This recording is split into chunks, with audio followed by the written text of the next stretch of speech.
Señores, hoy día no es un día cualquiera, hoy día es miércoles 22, como decíamos al comenzar. Hoy día nos hemos encontrado con una serie de circunstancias extremas en el dolor por la cantidad de fallecidos por causa del COVID-19. Son 13.579 fallecidos. Esta es la cifra oficial. Ya se habla abiertamente inclusive que el MINSA habría hecho una mala cuenta, imagínense. O sea, hay otra cuenta mayor, en fin. Señores, no podemos dar un paso más en el programa sin presentar un saludo fraterno, solidario, de amor, de consuelo a todos aquellos peruanos que han perdido sus familiares, sus seres queridos. Comprendemos ese dolor y esperamos que nuestras palabras alcancen por lo menos mínimamente para poder aliviar esta circunstancia tan difícil. 20 horas 23 minutos. Señores, vamos a hablar de un tema que a nosotros nos ha sorprendido. Hay cosas que nunca nos dejamos, nunca dejamos de conocer. Fondos de agua y su aporte a la conservación de la biodiversidad. Fondos de agua. ¿Usted alguna vez escuchó sobre este tema? Fondos de agua y su aporte a la conservación de la biodiversidad. ¿Qué es un fondo de agua? ¿Es el fondo de una laguna? ¿Es el fondo de un río? ¿Es los fondos de un banco? Esta noche tenemos un invitado especial para hablar de este tema. Se trata del biólogo Juan Albán, a quien saludamos. Luis Albán. Luis Albán, ¿cómo te va? Buenas noches, bienvenido a KNK Noticias. Qué gusto saludarte. Buenas noches, Ricardo. Gracias por la invitación para conversar de estos temas que parecen tan lejanos. Así es, pero hay que decir algo, ¿no? Luis Albán Contreras de Piura. Así es, piurano. Entonces mejoró la noche. Comenzamos a hablar en familia. ¿Cómo estás, Luis? Gusto de saludarte. ¿Cómo estás? Bien, ¿Qué te has dicho de Piura? ¿Qué sabes de Piura? Piura, bueno, al igual que en otras regiones del país afectada por la pandemia, los piuranos tratando de avanzar y de apoyar a sus autoridades para que los impactos sean menos negativos y bueno, siempre, y por ahora sufriendo un poco con las bajas temperaturas que no es habitual en el norte peruano. Ah, pero ese dato no lo sabía. No, Sí. bueno, pasa que estamos tan preocupados con la salud de tantos buenos amigos que tenemos por allá, familiares que han partido ya a la eternidad y que es un luto pues que no cesa, no para, ¿no? Pero, Luis, vamos a hablar también de cosas que a mí me sorprenden gratamente. Fondos de agua y su aporte a la conservación. He hecho una introducción, por favor, no quería profanar tu especialidad y no quería hacerme el sabio ni nada por el estilo. Fondos de agua y su aporte a la conservación de la biodiversidad. Hasta biodiversidad entiendo, pero fondos de agua, cuéntame. A ver, ¿cómo se producen esos fondos? Sí, yo creo que las preguntas y la referencia que has hecho es bastante acertada porque en principio estos temas y estas palabras solo a veces las conocemos los que estamos en nuestra burbuja ambiental. Entonces, como dicen, hay que hacer una evangelización y una catequesis ambiental hacia el resto de la población y que no conoce mucho estos temas, ¿no? En principio, los fondos de agua es un mecanismo financiero a través del cual se recauda dinero y este dinero es utilizado de acuerdo a unas decisiones que toman diferentes actores en acciones de conservación. En este caso, estamos hablando de, por ejemplo, proteger fuentes de agua como lagunas altoandinas o restaurar bosques o pajonales que han sido deteriorados y los cuales pues, regulan el agua que se almacena en estos espacios y que luego utilizamos en buena proporción las personas que vivimos en las ciudades, ¿no? Y también para uso agrícola. Y eso funciona para Lima, por ejemplo, a ver, fondos de agua. Y esto va para todos los contribuyentes, o sea, todas las personas que pagan por este servicio. De alguna manera también, digamos, hace posible que este fondo subsista y que se revierta. Sí, a ver, en el caso de Perú, el año 2014 se aprobó una ley que se llama la Ley de Retribución de Servicios Ecosistémicos. Esta ley lo que hace es, y el 2016 su reglamento, lo que hace esta ley y su reglamento es facilitar que se creen fondos con reservas para poder, como decía, hacer actividades en las zonas altas de las cuencas. En el caso de Perú lo que más se ha desarrollado son de fondos de agua vinculados a ciudades. Y en este caso es la Superintendencia Nacional de Servicios de Saneamiento, la SUNAS, la que a través de las tarifas de agua potable, todos los que pagamos agua potable, vamos destinando un pequeño porcentaje a ese fondo. Ese dinero que es recaudado, luego la empresa de agua potable identifica las zonas que son sus fuentes de agua en la parte alta. En el caso de Lima, estamos hablando del río Chillón, del río Rímac y del río Lurín.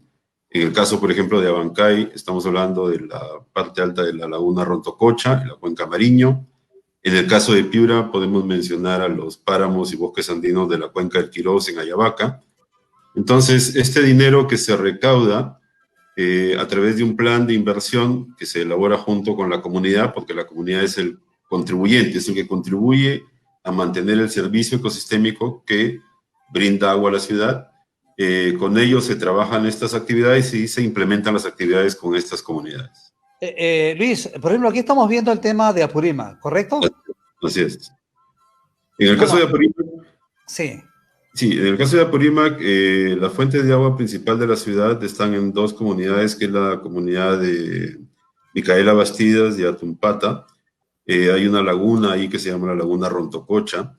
Y los comuneros, desde hace varios años atrás, y en colaboración con otras ONGs y la cooperación internacional, han venido desarrollando acciones de siembra, por ejemplo, de árboles, como se ve aquí, o de restauración de esos pajonales que ustedes ven ahí, estas hierbas que se ven. Se hacen acciones de protección para que el ganado no se lo coma, se establecen acuerdos comunales para que la gente no tale más los árboles, y entonces estas actividades contribuyen a que el ecosistema, este ambiente natural que vemos ahí, se mantenga en su estado natural más original, y esta vegetación lo que hace es captar el agua, tanto de la neblina como de la lluvia, y luego, a lo largo del tiempo, del año, esta agua que está almacenada en el suelo a través de la vegetación va bajando lentamente hacia las partes bajas, que en este caso es la ciudad de Abancay. En sitios como Piura, por ejemplo, donde no hay nevados, de hecho ahí no hay ningún nevado, el agua se almacena en los páramos y en los suelos de los páramos y en los bosques de neblina.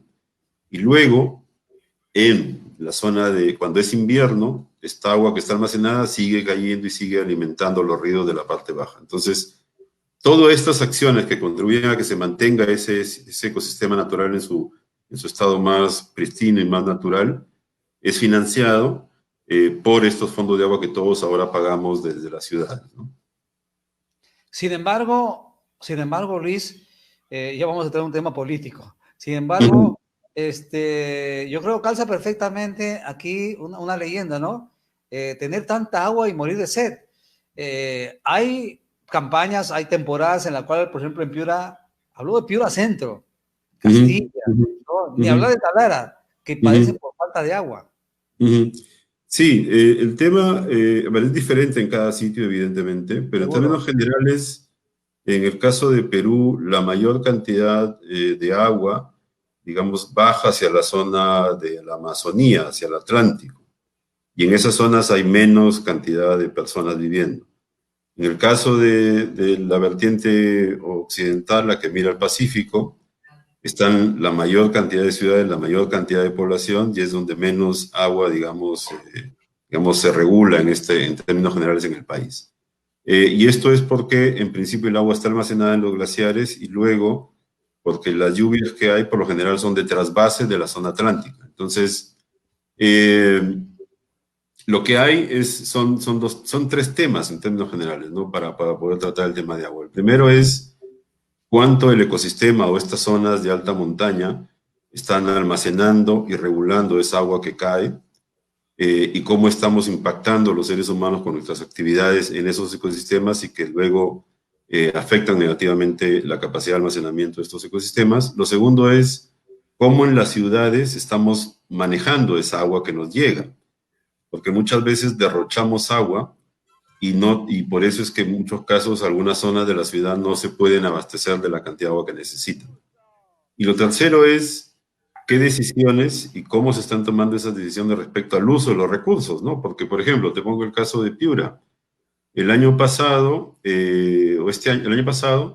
hubo un problema con el canal de derivación que trae agua de la represa de Povechos hacia el Rado de Piura.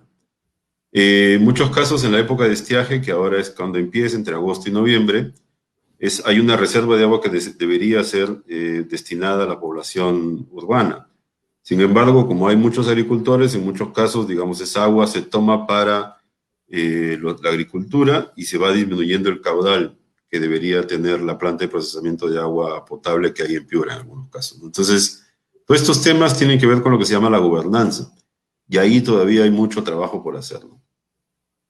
Claro, estamos conversando con el biólogo Luis Albán Contreras. Es un tema realmente nuevo para este servidor y seguramente para mucha gente, y si no lo es, bueno, qué maravilla poder recordarlo juntos, ¿no? Fondo de agua y su aporte a la conservación de la biodiversidad. ¿En qué región del país, digamos, más que, a ver, pasa un tema más por conciencia, pasa por un tema de carácter técnico, de recaudación? ¿Cómo funciona esto, Luis? A ver, yo creo que hay un tema técnico en principio, porque lo primero que tienes que identificar es dónde está la zona o la fuente de agua, por ejemplo, en este caso de la ciudad. En el caso de Abancay o de Lima, si quieres ponerlo en términos prácticos. Y, por ejemplo, en el caso de Piura, ¿cuál es la fuente de agua principal para, por ejemplo, en este caso de Piura, el reservorio de San Lorenzo y la irrigación de San Lorenzo, que son 40.000 hectáreas de tierras que tienen de cultivos de agroexportación? En ambos casos, lo primero que hay que determinar es dónde está esa fuente de agua, cuál es el estado de conservación de la fuente de agua, es decir, de conservación de la biodiversidad. Y cuando hablamos de biodiversidad estamos hablando de esta zona de pajonales, de bosques, cómo es que está degradado, cuánta deforestación ha habido y cuánto es lo que necesitas para restaurar ese ecosistema, es la palabra técnica, o recuperar ese ecosistema, esta zona, ya sea sembrando los árboles o sembrando pajonales. Y luego, cómo lo vas a hacer durante qué tiempo. Luego viene la parte financiera, que es en este caso a través de la tarifa de agua. Se establece un porcentaje mínimo que todos pagamos. Ustedes ven sus recibos de agua, si es que no lo han visto. Ahí aparece un ítem que dice que es un aporte a los fondos de agua de conservación de recursos hídricos. Ese dinero, nuevamente, es a través de un acuerdo con los que viven en estas zonas de las fuentes de agua. Se establecen planes de inversión y se trabaja con ello las actividades de restauración y de recuperación. Y luego hay un tema, si quieres, ya también de conciencia ambiental, como decía, tiene que ver con cómo en las ciudades estamos, digamos, aprovechando o evitando derrochar el agua potable que a todos nos llega por los caños, ¿no? Claro, ahora, ¿ese fondo ha decrecido con el paso del Sí. tiempo? Los fondos para el caso de la EPS, de las EPS, que así se llaman las empresas prestadoras de servicio como Sedapal, hay 52 empresas de agua potable y alcantarillado. Para cada una se establece un monto que es un presupuesto para 5 años. Ese monto, dependiendo de la cantidad de usuarios que tengas, evidentemente si va aumentando la cantidad de usuarios, va creciendo. Y la intención es que todo ese dinero pasa a transformarse en actividades de conservación en las zonas de las fuentes de agua. En el caso de la Junta de Usuarios de San Lorenzo en Piura, también es un aporte voluntario, donde los acuerdos fueron ir incrementando cada año en 1% el aporte que daban. Esto evidentemente por temas del fenómeno del Niño y luego las crisis que han habido financieras, se ha mantenido solo en 1%, pero con ese 1% que se recauda en el caso de Piura, se desarrollan actividades de conservación en la zona de los páramos y bosque de neblina, pero también no solo actividades de conservación, sino también actividades productivas, porque muchas veces los pobladores, digamos, degradan estos ecosistemas, estos bosques andinos o los pajonales porque están ampliando la frontera agrícola o porque tienen ganado ahí. Entonces lo que se hace es, con estos fondos, apoyarles para que desarrollen otra actividad y no impacten negativamente en estos espacios, ¿no? Ahora, Luis, ¿consideras que realmente se ha hecho suficiente como para poder comunicar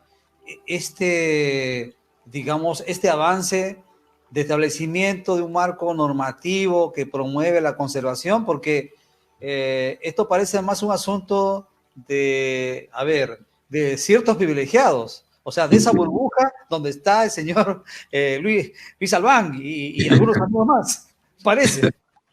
Sí, yo creo que hace falta difundir más estos temas, porque muchas veces cuando los que vivimos en la ciudad especialmente, ¿no?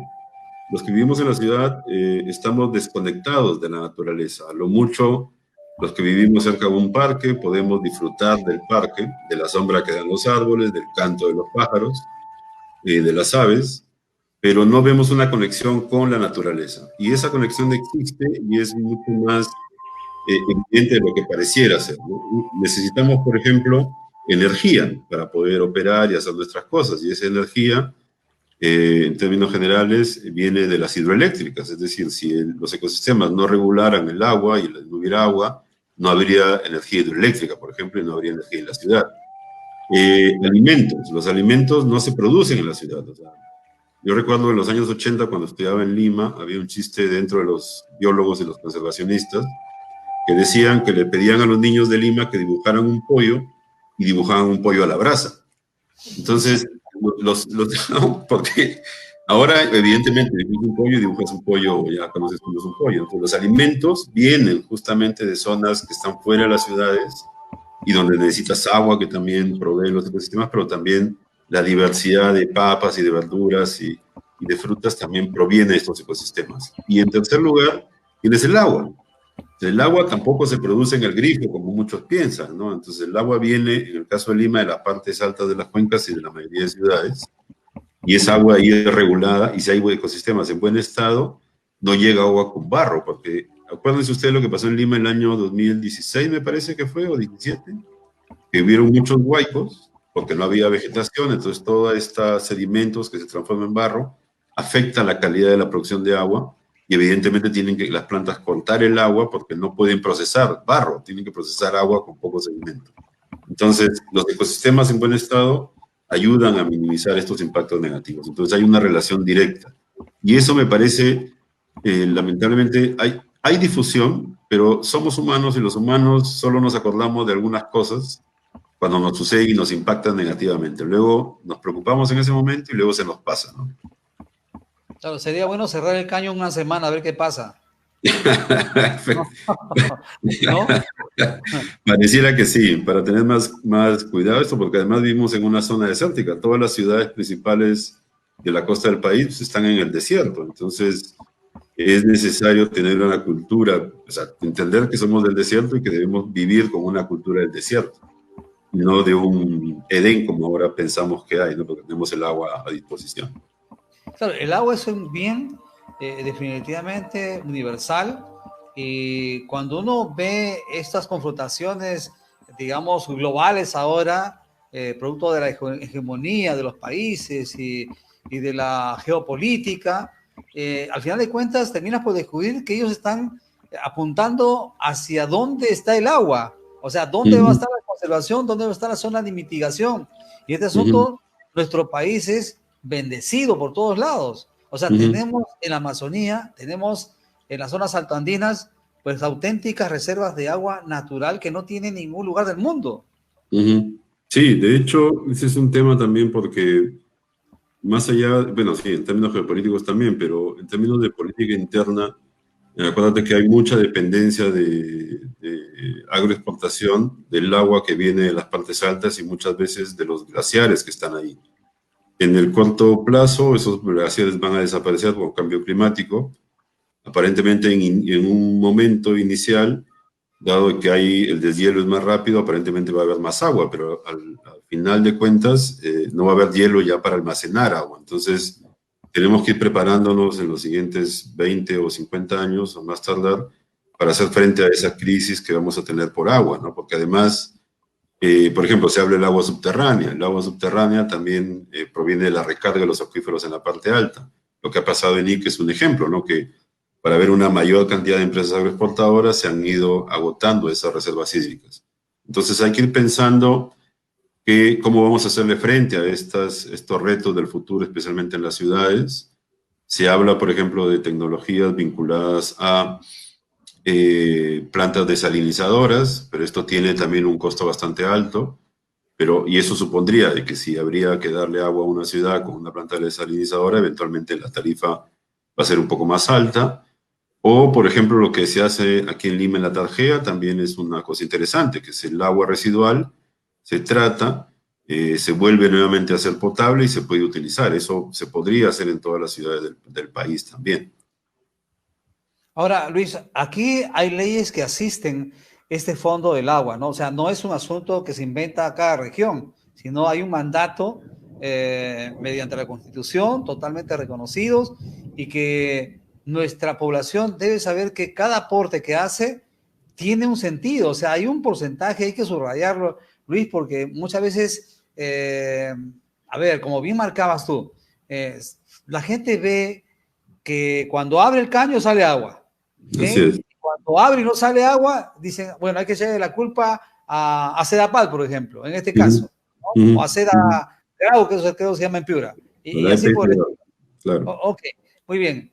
Pero lo que no sabe es que, a pesar de no tener agua, su esfuerzo de cada mes no se va al agua, como se Así es. dice, sino Sí. es un fondo que permite que se produzca pues esa retroalimentación y que siga beneficiando a más gente, a pesar del tiempo. Sí, sí, y de hecho el Fondo de Agua también, más allá de ser un mecanismo financiero, que digamos recauda el dinero y lo utiliza y lo invierte, es un mecanismo también de gobernanza y de toma de decisiones, porque el dinero no se utiliza en cualquier cosa y se utiliza en una acción que va a generar un impacto positivo sobre los recursos hídricos, pero además todos estos fondos del agua deben de tener, y de hecho lo tienen, un mecanismo de transparencia donde se sabe cuánto dinero se ha recaudado, en qué se está utilizando y cómo es que se está mejorando el caudal de estas fuentes de agua, ¿no? Y esto es el tema, digamos, principal. Hay muchos casos, nos quejamos del incremento de las tarifas de agua porque no tenemos un buen servicio de calidad, que es otro tema, pero es evidente que como ciudadanos, o personas que vivimos en las ciudades, deberíamos sí tratar de aportar para que estos ecosistemas se mantengan y tengamos agua a futuro, si no vamos a sufrir, ¿no? Evidentemente. Y quizás no nosotros, sino nuestros hijos, ¿no? Y los nietos también. Y los nietos y los que queden hacia adelante. Exactamente. Y todos los churros y las churritas. Efectivamente. Efectivamente, efectivamente.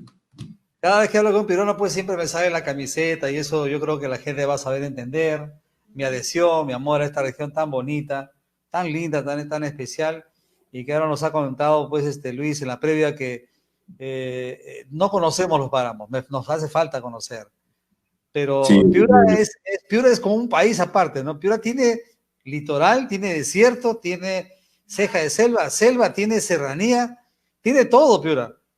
sí, sí. De hecho, Piura es una zona interesante porque en 200 kilómetros, más o menos, tú pasas de la costa, del desierto costero y del mar tropical a la zona andina, en Ayabaca y Huancabamba, pero Huancabamba ya es parte de las vertientes orientales, o sea, en realidad pertenece a la cuenca del Atlántico.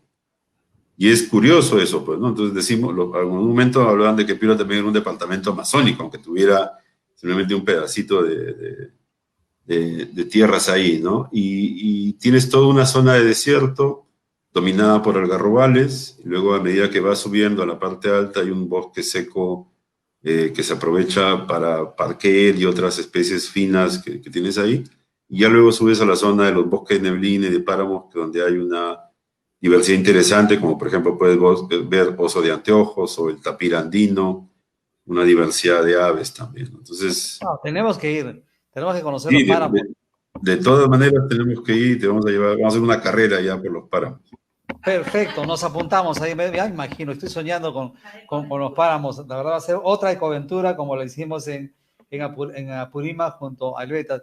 Luis, a propósito, y aquí no nos escapamos definitivamente del tema porque vamos a hablar del agua. Piura padece casi todas las temporadas de verano de lluvias que terminan por, digamos, arrasar sembríos, arrasar ciudades también, pero esa agua no va al mar, esa agua se pierde en el desierto.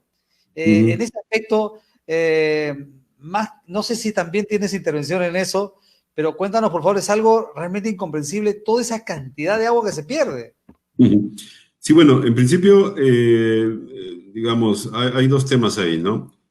Primero, Piura en general tiene dos cuencas, en términos generales, ¿no? Son dos cuencas, la del Chira y la del Piura. La del Chira es la que pasa por Sullana, del río Chira, y la del Piura es la que pasa justo por el centro de la ciudad de Piura. Y la del Chira es una cuenca que está regulada porque tiene la represa de Poechos. En la represa de Poechos se almacena agua que viene de Ecuador y que viene de la parte alta de la cuenca del Chira. Y por trasvase, hay agua que pasa de la cuenca del Chira al Piura para poder, digamos, completar los volúmenes de agua que se necesitan en esta otra cuenca. En términos generales también las lluvias que ocurren, bueno, cuando llueve, en el caso de Poechos, lamentablemente la capacidad de almacenamiento se ha perdido y evidentemente mucha agua se pierde al mar.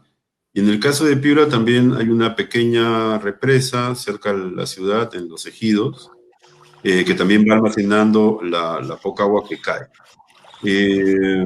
Lo que se está planteando ahora hay algunas propuestas ya desde hace buen tiempo para ir instalando algunas otras zonas con reservorios naturales de agua que pudieran abastecer también a la ciudad, ¿no? Porque eso es lo que va a faltar a futuro. O sea, el Poechos va a colapsar en algún momento y entonces se tiene que pensar en una alternativa. Como tú bien decías, Talara también es una zona que depende y sufre mucho con el agua, Talara y Paita. En Talara, por ejemplo, se ha pensionado la posibilidad de hacer una planta desalinizadora, también en Paita está interesado. Entonces, digamos, hay alternativas técnicas que se pudieran implementar, pero hay otras alternativas que tienen que estar planificadas y pensadas por las autoridades y que no están tomando las decisiones que corresponden. Luis, muchas gracias por este tiempo. La verdad que ha resultado bastante didáctico y para mí aleccionador. Como comunicador tengo la obligación de revisar el fondo del agua, pero hasta el fondo, para entender realmente cómo hay todo un ejército de profesionales como tú, de técnicos y especialistas, y además de una fuerza no solamente, digamos, regional, pero, digamos, nacional, sino también global, que está pensando en el futuro de la humanidad a través de, digamos, de la conservación del medio ambiente y del agua, con estos fondos que van a tener definitivamente pues, el canal para revertir finalmente en el beneficio de toda la humanidad. Que no sea la última, por favor. De todas maneras, no será la última. Bienvenido, por favor. Y la próxima tiene que ser al final, pues, con su cevichito de caballa. Un cevichito y su chichita. Así es. Con su de todas maneras. Así es. De todas maneras, Ricardo, te agradezco mucho la invitación. Como dices, no va a ser la primera vez, ni será la última. Y un mensaje para todos tus oyentes es que cada vez que paguen su recibo de agua se acuerden que están contribuyendo con un granito de arena a la conservación de fuentes de agua para Lima y para las ciudades principales del país. Esa es la noticia, como dicen acá en el estudio, esa es la noticia. O sea, cada vez que usted paga su recibo, por favor, está contribuyendo con esa imagen para que el agua sea bien canalizada, para que se conserve, se cuide, se procese de tal manera que sea cada vez más saludable. Luis Albán Contreras de Piura, muchas gracias por atender esta invitación de KNK Noticias. Muy buenas noches. Gracias, Ricardo. Buenas noches. Buenas noches, señores. Con esta imagen majestuosa, linda, única, que solamente tiene pues el agua para todos nosotros, nos despedimos.